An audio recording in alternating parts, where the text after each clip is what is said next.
ورحمۃ اللہ وبرکاتہ۔ فاعوذ باللہ السمیع العلیم من الشیطان الرجیم، بسم اللہ الرحمن الرحیم۔ فإن آمنوا بمثل ما آمنتم به فقد اهتدوا۔ ناظرین، انسانوں کی عمل کے اعتبار سے تین قسمیں ہیں۔ ایک قسم وہ ہے، ایک گروہ وہ ہے کہ جو اللہ کا حکم سنتا ہے، پڑھتا ہے، فوراً اسے مان لیتا ہے۔ ان کے بارے میں اللہ رب العزت فرماتے ہیں اولئک علی ھدی من ربہم واولئک ھم المفلحون۔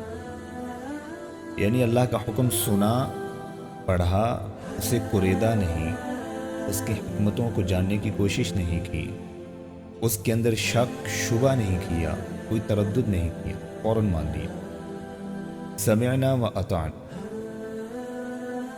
اور دوسرا گروہ وہ ہے جو ایک حکم کو سنتا ہے تو اس کا بالکل انکار کر دیتا۔ ان کے بارے میں اللہ رب العزت نے فرمایا وَلَهُمْ عَذَابٌ عَظِيمٌ، ان کے لیے بہت بڑا عذاب ہے۔ اور تیسرا گروہ ایسا ہے جو کہتے ہیں قَالُوا آمَنَّا، کہ ہم ایمان لائے، وَمَا هُمْ بِمُؤْمِنِينَ، حالانکہ وہ ایمان نہیں لاتے، وہ کسی درمیانی کیفیت۔ یہ عمل کے اعتبار سے تین گروہ ہیں انسانوں کے، اور جو انجام ہے ان کا اس اعتبار سے دو ہی ہیں۔ ایک گروہ جنت میں جائے گا اور باقی جو دو گروہ ہیں وہ جہنم میں جائیں گے۔ یہ اللہ رب العزت کا فیصلہ ہے۔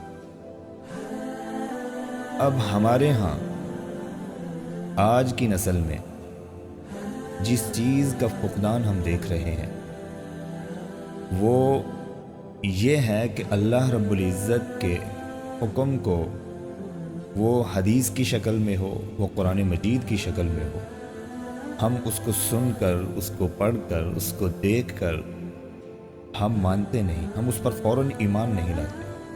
اس چیز کا بہت بڑا فقدان ہے۔ ہم اس کی حکمتوں کو تلاش کرنے کی جستجو کرتے ہیں کہ یہ حکم نازل ہوا تو کیوں ہوا۔ اللہ رب العزت نے خنزیر کو حرام کیا، کیوں کیا؟ کیا حکمتیں، کیا وجوہات، کیا ہے اس میں؟ اللہ رب العزت نے بکرا کھانا حلال کیا ہے، کیوں حلال کیا؟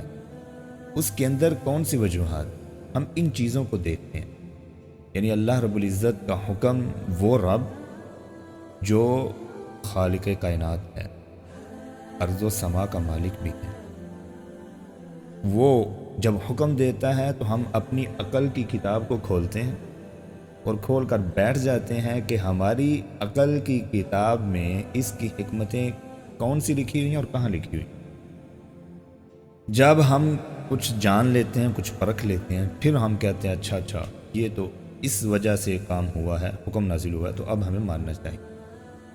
یہ اس رب کے حکم پر ہم کرتے ہیں جس نے انسان کی تخلیق کی، اور وہ عقل جس پر ہم اس کو پرکھتے ہیں وہ بھی ہمارے رب نے ہمیں عطا کی۔ اس چیز کا فقدان ہے جس کی وجہ سے آج ہمارے معاشرے کے اندر اللہ رب العزت کے احکامات کو ماننا انتہائی مشکل ہو چکا ہے۔ اللہ رب العزت کے پیغمبر جو ہیں، انبیاء جو ہیں، انہوں نے بھی یہ کام نہیں کیا، صحابہ کرام نے بھی یہ کام نہیں کیا۔ اب دیکھیں ابراہیم علیہ السلام کے بارے میں اللہ رب العزت نے بیان کیا۔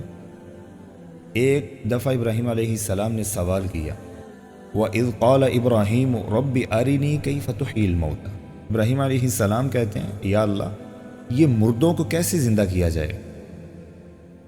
اللہ رب العزت نے سوال کیا پھر کیا؟ قَالَ أَوَلَمْ تُؤْمِنْ، اے ابراہیم تو ایمان نہیں لاتا؟ کہ اللہ رب العزت نے کہہ دیا ہے کہ میں مارنے کے بعد دوبارہ زندہ کروں گا، کیا اے ابراہیم تو ایمان نہیں لاتا؟ ابراہیم علیہ السلام نے جواب دیا قال بلا، اے اللہ کیوں نہیں، میں ایمان لاتا ہوں، ولیکن لیطمئن قلبی، لیکن میں اس قلب کو، اس دل کو اطمینان دلانا چاہتا ہوں۔ اللہ رب العزت نے فرمایا اچھا، قال فخذ اربعة من الطير فصرهن إليك ثم اجعل على كل جبل منهن جزءا۔ 4 پرندوں کو پکڑو، ان کے ٹکڑے کرو، اور ہر ایک ٹکڑے کو الگ الگ مختلف پہاڑوں کے اوپر ان کو رکھ۔